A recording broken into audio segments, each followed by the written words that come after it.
Stand up. Well, hello there, my friends. I've got a great guest for you to listen to here at the end of the week. She's the author of Boy Mom, Reimagining Boyhood in the Age of Impossible Masculinity. Her name is Ruth Whippman. It's her first time on the show. She is really interesting, fascinating essayist, author, journalist, and cultural critic from London, living and raising her sons in the United States of America. Real good stuff. I think you're going to love it. Much different than what I've been doing, what you've probably been hearing most of the week, because we've been so focused on what's happening with President Biden and all the calls for him to step down and his insistence on staying in. And so we've been discussing that and thinking a lot about that. So happy to see so many of you at last night's Hangout. There was, I think, like 61 people there at one point, and we had just wrapped President Biden's press conference, watched the end of that together, discussed it, and then so much more as the night went on, but mostly that, and I had to wrap it up a little earlier than I normally do. But I am very excited to have you at next week's Hangout, because I'm going to be inviting a whole bunch of people who are running for office to join me for like just 3 to 5 minutes apiece. I'll reach out to John Avlon and Harry Dunn and my friend Ryan Bussey, who's running for governor in Montana. If you have any ideas for candidates who are running in your state, whether it be for Congress, Board of Education, or anything else, and they want to join our Hangout, make a pitch, maybe get a couple of bucks, but more importantly, just want to hear from them. So it'll be a great conversation next Thursday's Hangout. You don't want to miss the Thursday the 18th, the Hangout. Let's have a big showing for that. Now, I don't have a news segment for you, as I sometimes don't on Fridays, because I host the Hangout. It's hard to produce that. It takes hours every day to make that happen. So I apologize for that, but I do think you're going to love my conversation with Ruth. But I do think you're going to love my conversation with Ruth Whippman. Kim Nyborg was very excited about this because I mentioned it was going to happen today. So to Kim and everybody else who listens to this conversation, it's such an important one. I learned so much from reading Boy Mom and getting ready to talk to Ruth Whippman. I hope you'll check more out about her in the show notes, ruthwhipman.com. She also has a Substack called I Blame Society, Modern Life and the Forces That Shape It, Gender, Feminism, Masculinity, Mental Health, Psychology, Culture, Motherhood, Anxiety, Fear, Self-Loathing, that kind of thing. Ladies and gentlemen, for the first time, the author of Boy Mom, it's Ruth Whippman. There she is, Ruth Whippman, the first time we've talked, and I am really excited to talk to you because I've been reading your book. I think it's so important. I think all of your work is really important, and I'm very excited to have your British accent here on the show. It's right here. I feel like the British accent is going, but you think it's still there? I feel like I hear it. I feel like you hear it? Okay. Good. Very, Good. very... I want to hold on to it, but it's been 12 years since we've been in the States. Anyway, it's lovely to be here. Thank you for having me. So you are obviously a really intelligent, educated person, writer, journalist, commentator. You've done a lot in your career. Why this subject matter? Obviously, you have 3 boys. I think that influences why you think so much about boys. But why this? You wrote your last book, I think, was about anxiety. Yeah, so my last book was about anxiety and happiness. So this book, I think it is a combination of the personal and the political. So I had my 3rd boy at the time that the Me Too movement was exploding online. And we were a year into the Trump presidency. And suddenly it really just seemed like the news was just this total horror show of bad men. Just one after another, men were being exposed as terrible and as sexual predators, as school shooters, as incels, as all of these things. I was suddenly about to become the mother of 3 boys. So I realized, and I think it was also a time when, because of Me Too and because of this whole conversation about toxic masculinity, we were starting to talk about these things in a different way, in a more systemic way. It wasn't just, oh, there's another bad guy, oops. We were starting to think there's something systemic going wrong here that we're doing. And so I just wanted to dig into it. I wanted to dig into it as in, how can we do better? Where are our blind spots in how we're socializing boys? How can we raise them to be better humans? But also just, what is it like to be a boy in this cultural moment when everybody's talking about male harm all the time? Men and boys are being framed as harmful. And what does that do to you psychologically to grow up in the shadow of that conversation? So I think I had a lot of conflicted feelings myself, and I just wanted to dig into all of it personally and culturally.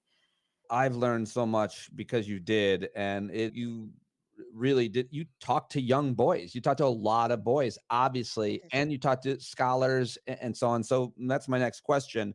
There are these entire fields, gender studies Yeah. programs and other organizations and institutes and experts. Why don't they have this figured out? What are they talking about if it isn't this issue? Well, I think a lot of them are talking about this issue, but I think what can happen when you're in academia is you can go very deep into one kind of detail of something. This isn't all academics, but often people will pick a field and they'll go deeper and deeper into this very, very specific thing. And like lots of great work does gets done that way and in depth. But I think my interest in this topic, I'm not an academic, I'm not a psychologist, I'm a mom and a journalist. So I wanted to take a really broad look at what's going on here. And I think also there's something about this cultural moment that the way that we talk about these issues has become so incredibly politicized and fraught and so coded in so many different ways that I wanted to see if there was a way that we could move past that and just be in this conversation. Yeah, I think that the conversation has become very difficult, if not impossible, for a lot of people, but not Yeah. for someone like you and me, which is why I'm glad to have it with you and glad to have you here to Pleasure. talk about it. Well, it's great to be here. It's Thank you. I think it's important maybe to establish your own bona fides, your own kind of ideology, because you identify as a feminist, I Mhm. think, as a Yeah. progressive.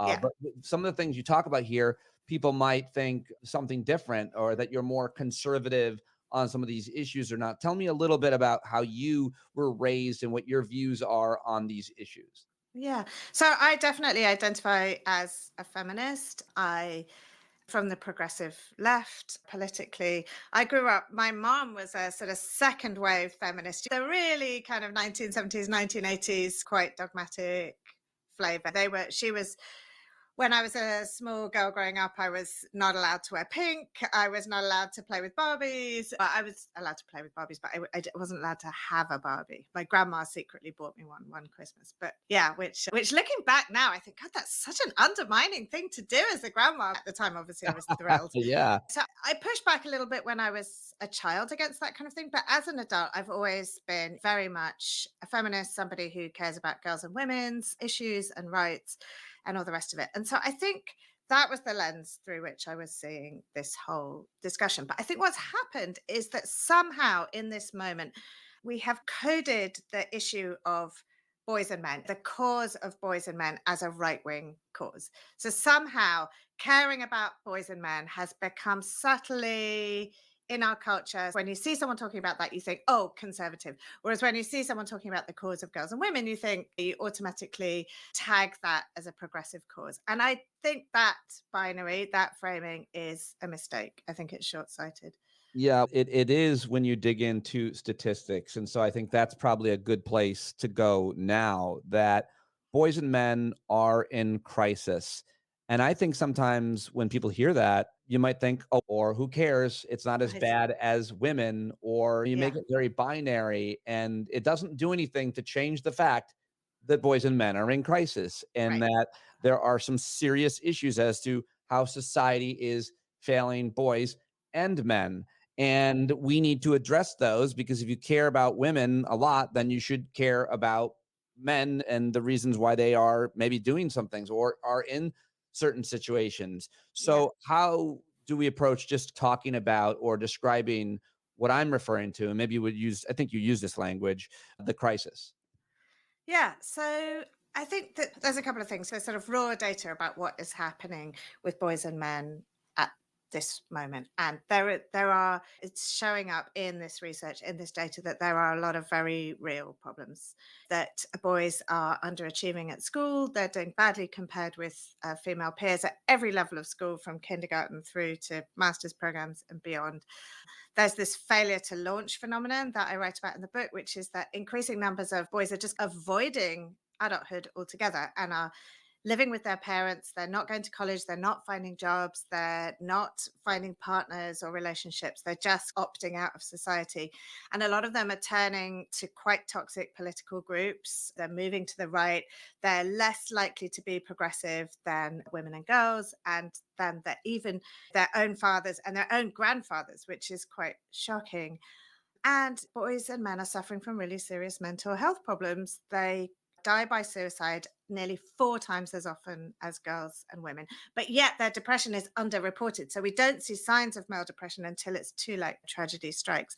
And boys and men are very lonely. We see these statistics where men under 30, about a quarter of men under 30 say they have no close friends at all. And even the ones who do have friends are often saying that those friendships are superficial, that they can't access that kind of deep connection and intimacy that they would like to access.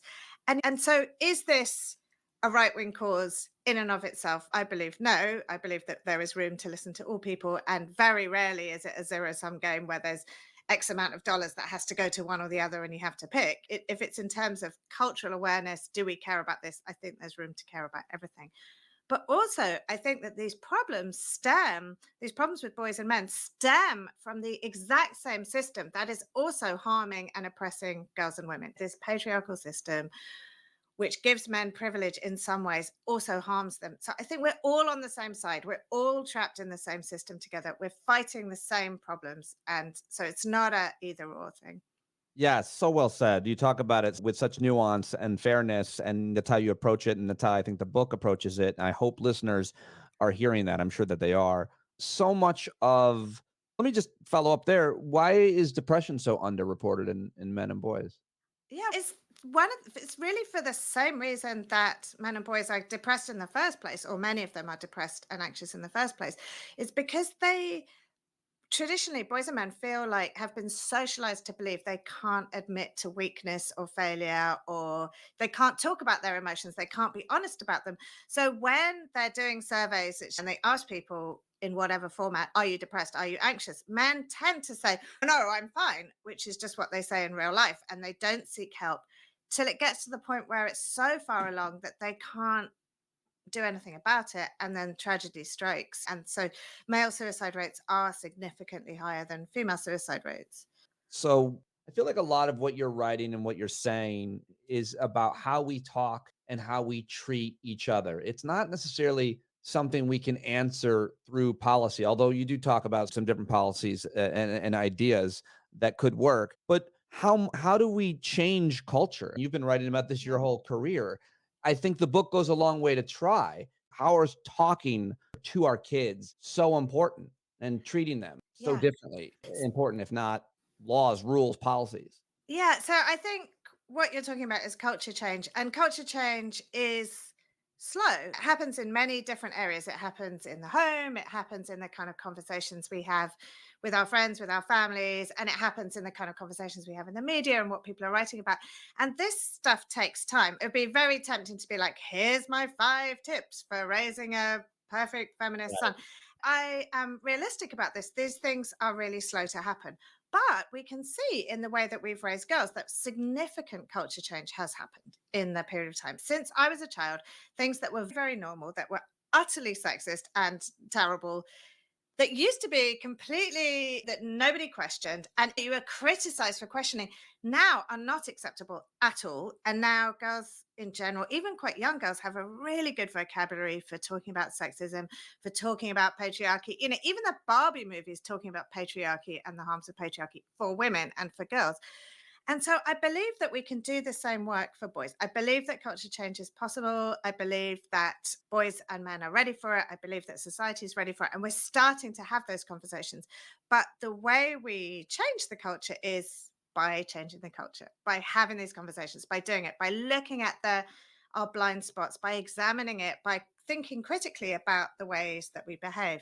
And so in the home, I think this process of socialization, and this is when I started researching the book, so much of this was invisible to me. We all have these unconscious ways that we act just Yeah. because we are also socialized within all these systems. And so we don't realize, and it shows up in racial bias, it shows up in gender, it shows up in all kinds of different things. But when it comes to boys, I think we haven't really started those conversations in the same deep way that we have for girls and women. We have so many blind spots. And yes, talking to our kids is a great way to start. And looking at the ways that we instinctively talk to our kids and the ways that it shows up differently in the way that we talk to girls and the way that we talk to boys.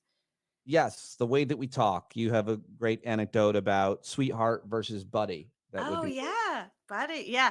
So this is a really sort of good example because on the face of it, it's just like an absolute nothing burger. This story, I am not going to pretend that this story will make or break No, but I gendered know socialization, it's an but it's illustration of what you're symbolic. saying. Yeah. Yeah, it's symbolic and it's really symbolic. So basically, when my third son started kindergarten, it's right at the end of the book. So this book is the memoir part, starts when he's born and it ends when he goes to kindergarten. And he's there and he's this tiny little boy and he's got this giant backpack and it's tugging on my heartstrings and he's walking through the gate to his first day at kindergarten and he's anxious and he's all of the things that kids are on their first day of school. And there's this male volunteer, I don't know if he's a teacher or a parent or what, but this like big guy, he's standing at the gate. And right in front of my son, there's these two girls. They walk in through the gate and the guy's, hi, sweetheart. And then the second guy, they're like, he's, hi, sweetheart. And then my son, and his voice like goes down an entire octave and he's, hi, buddy, and gives him a high five. And I'm like, this is his first day of kindergarten. They've masculinized him. Like they've projected this like masculine thing. And suddenly he's not a sweetheart anymore. He's a buddy. And like a buddy is this guy you get a beer with, or it's also a guy that maybe you have a fight with. Hey, buddy. It's got a slight sort of That's bar right. fight element to it. That's it. And it's like people call boys buddy. Like my other son, I Yeah. remember literally as he was born and the nurse was cleaning the like white goo off his body, she said, hey, buddy, to him at 1 minute away that we project these masculine qualities onto boys and we don't see them as these sort of vulnerable creatures who need nurture and protection. We see them as these tough, sturdy guys who need to man up. And this is replicated in a million invisible social transactions every day Yes. throughout their childhoods. And then it adds up to this very different relationship with other people, with empathy, with connection, with loneliness, with emotionality, with all of these really big things. I always think about it again from the point of view of raising daughters. So it's really important reading your book and getting a different perspective. But I just remember when my daughters were little, when strangers would come up to them and immediately say, "Oh, she's so beautiful," I would always gently correct because I learned in some book I read about raising confident girls, and I would say, "Yeah, that's only their eighth best quality," Right. because the Yeah. same thing I'm sure happens for boys. The kind of compliment that a stranger says, the Yeah. kind of conditioning that occurs with nothing but good intentions. These are Yes. good intentions, Yeah, but these are good people who want to say a nice thing. It's not like they're like evil people who are trying to oppress your child. But right. absolutely, because what you're communicating to your daughter when you compliment her for being beautiful is that is her worth lies in her beauty. That is where she derives her value. And we want to communicate to our girls that their value lies elsewhere in whatever else they're good at that they Anything do else, that who anything they are into as that. humans. And but similarly with boys, we communicate to them that their worth lies in their masculinity, in their conforming to this kind of ideal of masculine norms. So this sort of toughness, this strength, this not showing their emotions, and also specifically in not acting like a girl and not acting like a woman. So there's this like fear that boys and men live with, which is I'm going to be emasculated, I'm going to act like a girl, and I'm going to be humiliated. And it's still very present for boys, even in this moment here in 2024, when we're changing all these conversations, boys still feel they have to live up to this masculine ideal. Yeah, there's so much too that social media adds to all that. God forbid you be Yeah, caught looking less masculine on video and then it's shared around the entire school, right. uh, et cetera. There's so many different outcomes that can happen where things get echoed. Only a few people would have seen it when we were growing up, but now the whole school is going to see it. And now you're Yeah, this weak boy or whatever it might be that you get yeah, back with. Talk to me about the Me Too movement and what it did. You have a really thoughtful look at that moment, what it means for boys and men, what it means for yours.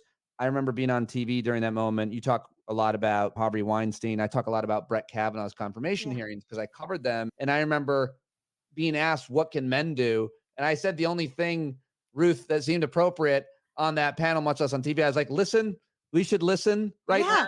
And I think that was appropriate advice then. I think Yes, you'll agree. But yes, things changed absolutely. and things happened. And we do have something to say about it. But more importantly, give me your nuanced thought about the Me Too movement and what it did right and maybe where it went Yeah. too far.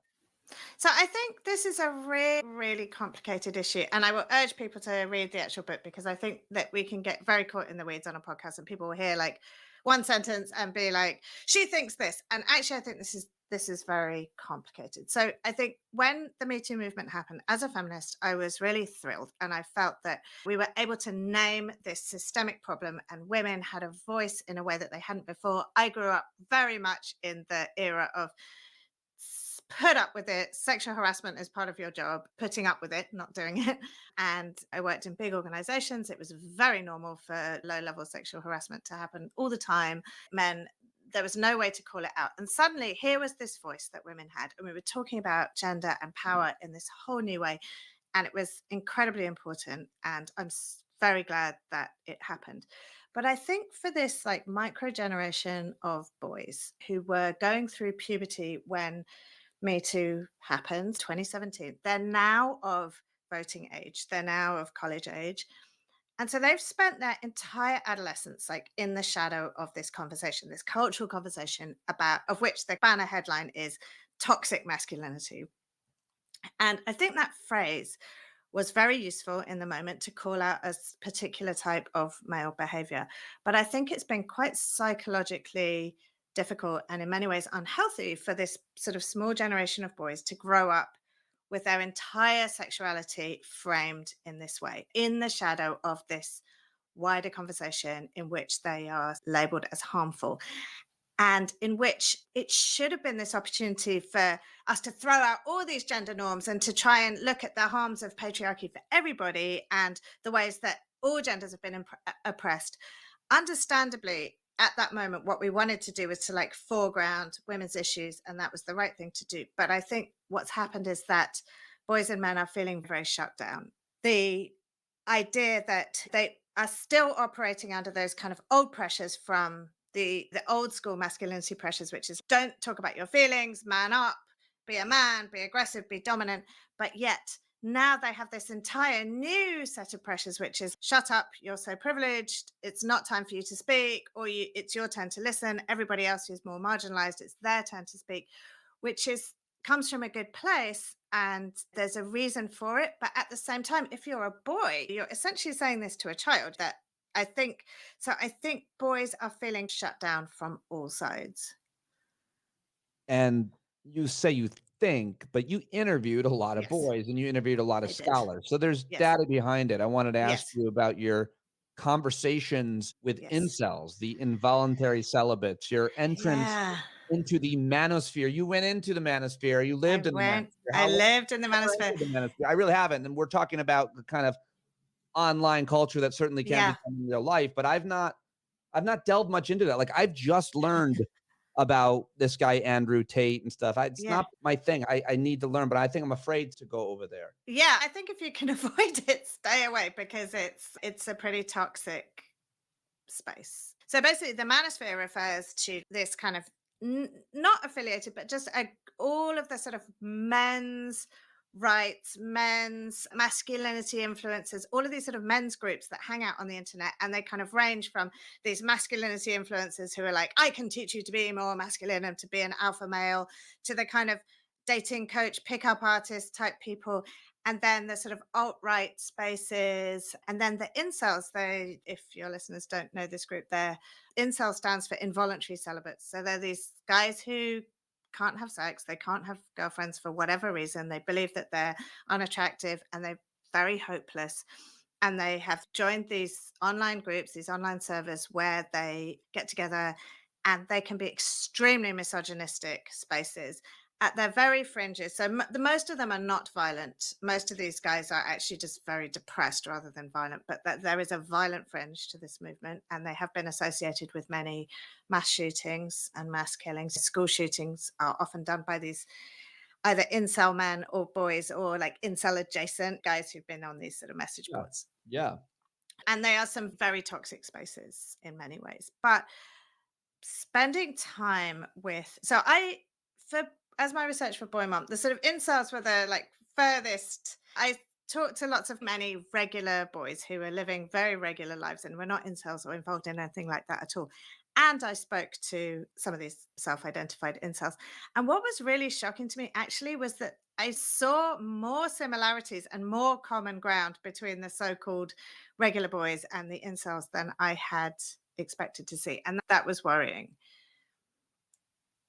And it was more than worrying. You talk about what it can lead to, obviously, Yeah. but what are boys afraid of? What are young boys afraid of when it comes to sex and sexuality? There's a lot of research and anecdotes about boys are afraid of being accused of something, and we Yeah. talk about consent. My Yeah. feeling was that the Me Too movement would help educate boys in a Yeah. way no other thing ever did. Yeah. There was PSAs when we were growing up. Some of them were good and some of them were bad. Your brain on drugs and all that stuff, the Right. reefer madness kind of thing. I don't know if some of that was always good. But like the Me Too movement was this cultural moment where whether you wanted to learn or not, boys had to learn more than they ever probably thought about consent, Yes. conversation.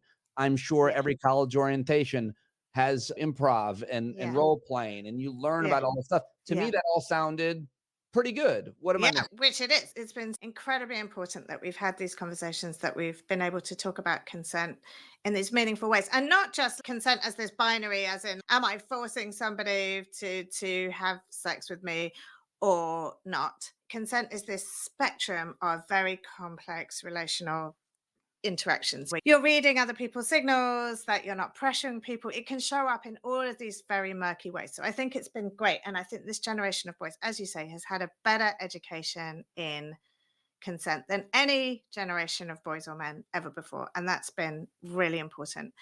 But I think there have been some complicated things that have also happened. One of which is that I think that male sex ed has become, and like boys' sort of sense of themselves as sexual beings has become very much framed in terms of harm and harm reduction.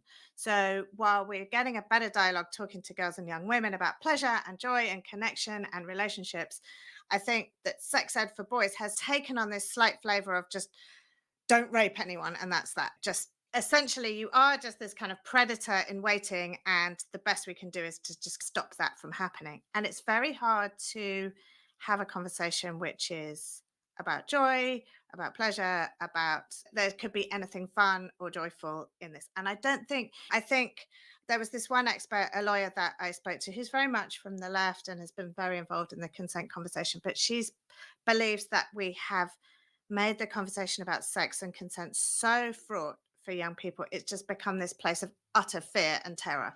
And what we're seeing is that a lot of boys are just avoiding sex altogether. They're just avoiding relationships.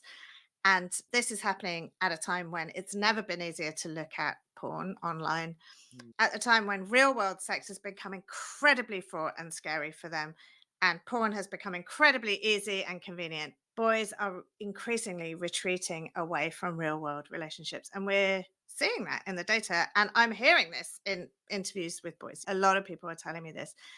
And I think this is not a healthy trend for anyone. I think so often about the accessibility of pornography, and I think Yeah. about how I was no different than any other boy in America, and how hard I used to do so many jokes about it in my stand-up act, how hard we would look for it. Right. One of the things I think that's funny and but really true, and I bet you a lot of guys can relate to is if your friend, if you knew somebody, usually somebody's dad that had the VHS tape, you would straight up steal it. You would steal from your friend's dad, much less Right. your friend, because you couldn't access it otherwise. You'd There's look nowhere else. so Yeah. hard for one picture of a nude woman or something, and you would keep it and go back to it. And now I know what that did to us then to a certain extent, but it made us pursue more real life relationships and experiences. I just can't possibly imagine, and I talked to this obviously with my friends and listeners who have sons, what it must be like for them, for a boy today that can access anything he wants, any situation, any type of woman, Yeah. all of it specifically tailored to his preferences, and what that does. Yeah. It it can't be good. You're right. And I think I'm not anti porn. I know a lot of feminists are, and there's a wide spectrum of belief uh, about about pornography, not just amongst feminists, but amongst all kinds of people. I'm not personally anti porn, but I think what's happening is just this sort of replacement of real world sex and connection with porn, I think is the thing that's really You could problematic. say, I don't want to get too far deep into debate, but you could easily have two opinions. porn is exploitative to women, Yeah. but it's also young men that are seeing it are being affected in ways that Yeah. are harmful. Absolutely. And that there are, we talk a lot about the kind of harms of porn. And one of the things is that this idea that men will, or boys will have this very unrealistic idea of what sex is, and that they will compare real women to porn stars and all the rest of it.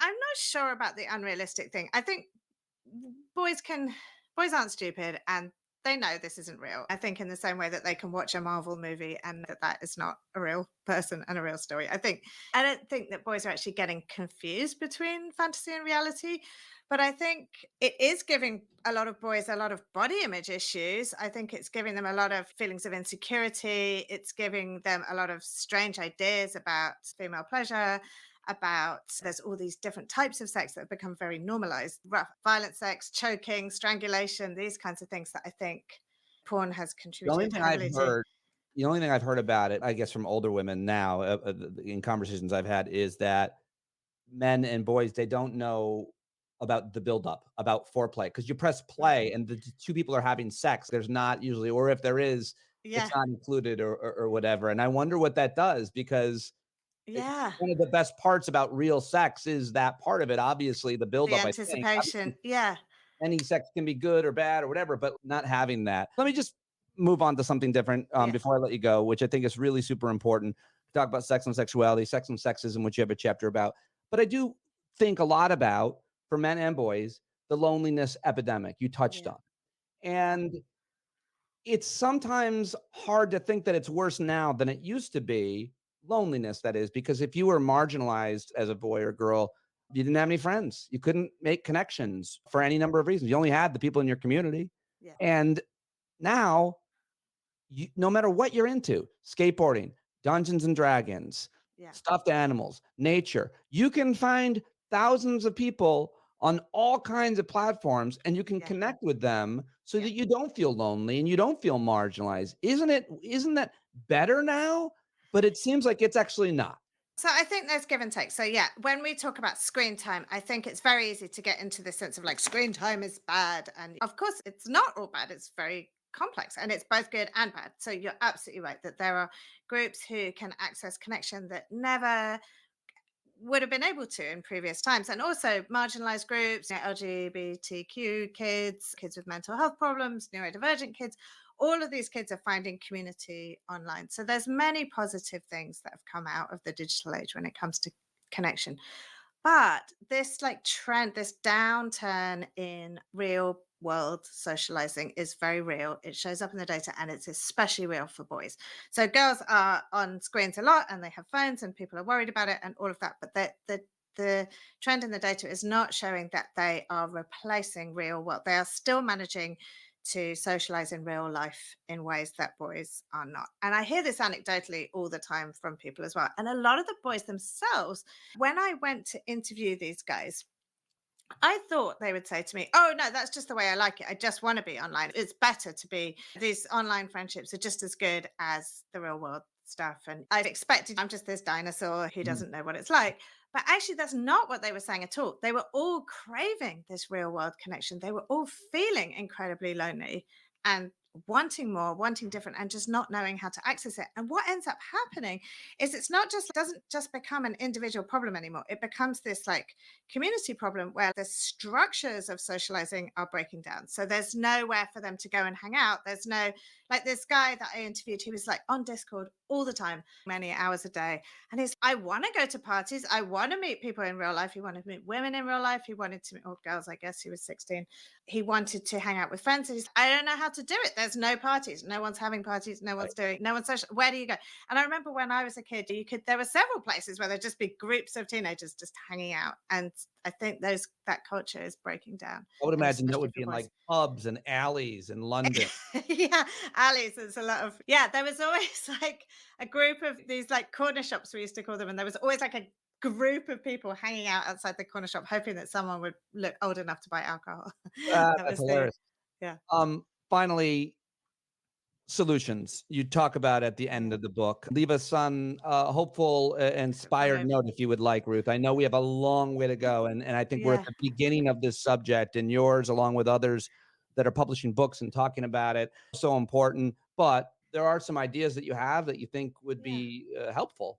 So go Yeah, ahead. so I think in terms of how we socialize boys, like in the home, there's a lot we can do. We can teach boys in the same way that we know how to teach girls. We know how to teach children how to be social, fully relational, fully emotional creatures because we socialize girls in that way. So it's talking to boys about their emotions, giving them that kind of emotional vocabulary, listening to their feelings, not shutting them down, not projecting this sort of image of tough guy masculinity, calling it on the buddy sweetheart and every other version of that, little man, and all of these kind of masculinizing things that we do with boys, exposing them to more role models of boys in as relational social beings. I write in the book about how few movies or TV shows or books there are which are about friendship for boys, about boys being friends, and like that is driving the narrative rather than some tiny little subplot.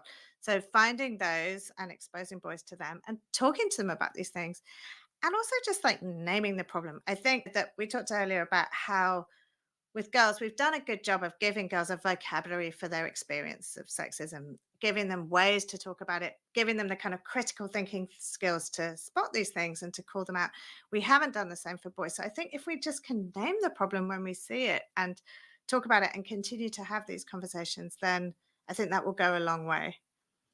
This book is not for parents with boys. It's not for parents with girls. It's for anybody. It's for all of us. It's so important. It's so fascinating and interesting. And if you know a young boy that's on your street or that's your nephew, you don't see him every day.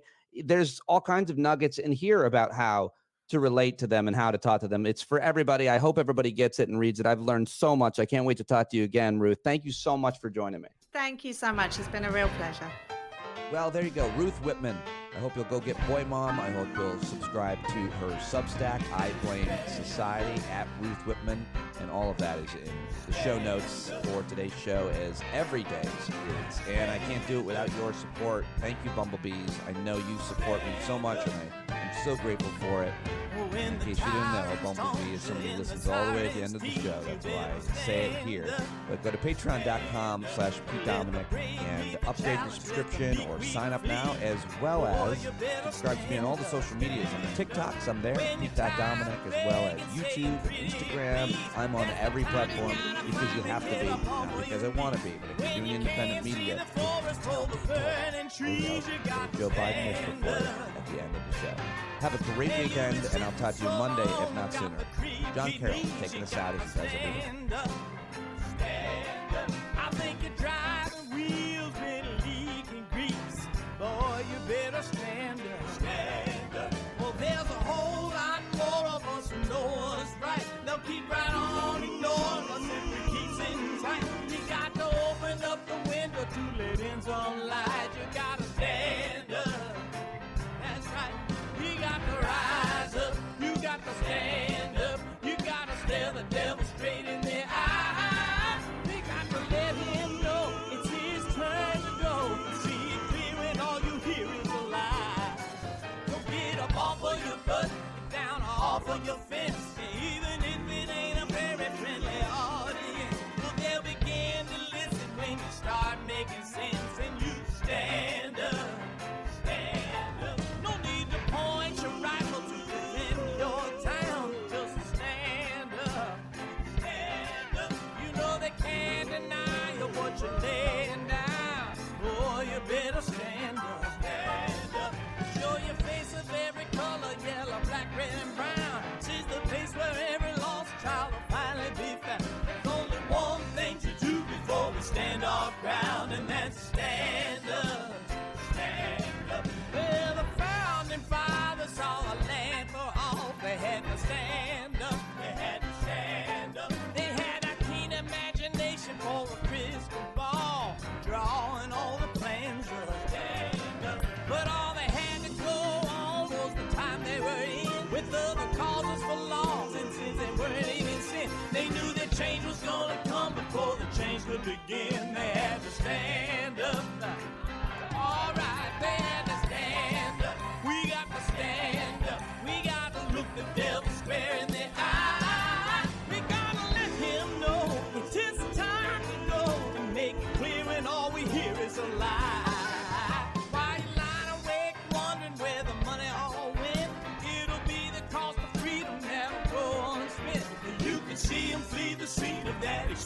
every man if you stand up.